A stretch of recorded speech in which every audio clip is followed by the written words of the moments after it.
আগের ভিডিওতে দেখিয়েছি নানান রকমের আচার বানানোর জন্য আমগুলো যেভাবে খোসা ছাড়িয়ে নানান রকম মশলা দিয়ে মাখিয়ে রোদে শুকানোর প্রসেসগুলো দেখানো হয়েছে। আর এরপরে এই ভিডিওর মাধ্যমে আপনাদের দেখানো হবে সুস্বাদু লোভনীয় মজাদার আচার রেসিপি। আমগুলো ছোট হলেও খেতে অনেক স্বাদ। আর এই আমগুলো কিন্তু আমার খালার গাছে, আমার খালা নিজের গাছের আম পেড়ে তারপরে আমাদের জন্য পাঠিয়ে দিয়েছে। আর এই আমগুলো আমাদের গাছে চারা গাছে প্রথমবার কয়েকটা আম ধরেছে, তাও আবার খালের সাথে গাছটা হওয়াতে খালে মাঝে মাঝে পাকা আম পড়ে যায়। চলুন একে একে দেখে আসি নানান রকমের মজাদার আচার রেসিপি। আর এখন তৈরি করা হবে আমের টক আচার। আর আমের এই টক আচার বানানোর জন্য সরিষার তেল কড়াইয়ে গরম করতে বসিয়ে দিয়েছে আমার মা। আর আমার মা কিন্তু আচার বানানোর কাজে খুবই এক্সপার্ট।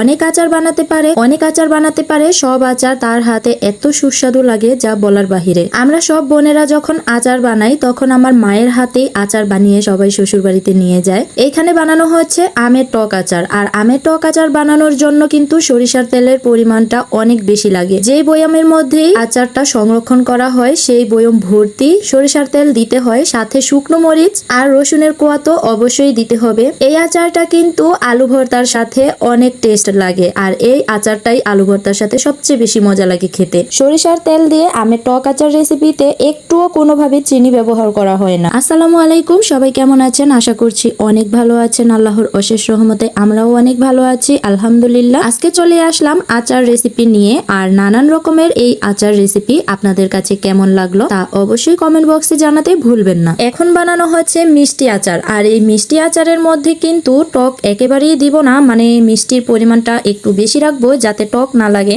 আগের ভিডিওতে আমগুলো এরকম সুন্দর করে কেটে তারপরে রোদে দেওয়া হয়েছে, সেই ভিডিওটা আপনারা চাইলে দেখে নিতে পারেন। 2 থেকে 3 দিন রোদে দিতে হবে। প্রথম দিনে রোদ দেওয়া আমগুলো দিয়ে আচার বানালে কিন্তু আচার গলে যাওয়ার সম্ভাবনা থাকে। সেক্ষেত্রে 2 থেকে 3 দিন রোদে দিলে আচারটা একটু ঝরঝরা থাকে, গলে না বা একেবারেও শক্ত থাকে না। কড়াইতে 2 বার করে জাল করে নেওয়া হচ্ছে, যেহেতু একবারে জাল করা যাচ্ছে না তাই অনেক বড় কড়াই নিয়েছে, তারপরেও এতগুলো একসাথে কড়াইয়ের মধ্যে আটতেছে না। তো যাই হোক, এইখানে মিষ্টি আচারই বানানো হয়। আর আচারের মধ্যে আপনি আপনার পরিমাণ মতো চিনি ব্যবহার করতে পারেন। যেহেতু আমি অনেক রকমের আচার বানাবো সেহেতু এই আচারটা আমি একটু বেশি মিষ্টি রাখবো, আবার অন্য আচারে একটু কম মিষ্টি রাখবো, ঝাল বেশি দিব। মাশাআল্লাহ, এইগুলো আমাদের গাছের আম। ক্যামেরাতে হয়তো বোঝা যাচ্ছে না আমগুলো কত বড়, আসলে 2টা আম নিলে 1 কেজিরও বেশি হয়ে যাবে। এই আমগুলো দিয়েও আচার বানানো হবে। আর এরপরে আমি আচার বানানোর কাজে আমি একটু সাহায্য করলাম, ব্লেন্ড করে নিলাম। মরিচগুলো মা ভালো করে টেলে দিচ্ছিল আর সেই মরিচগুলো ব্লেন্ড করে দিব।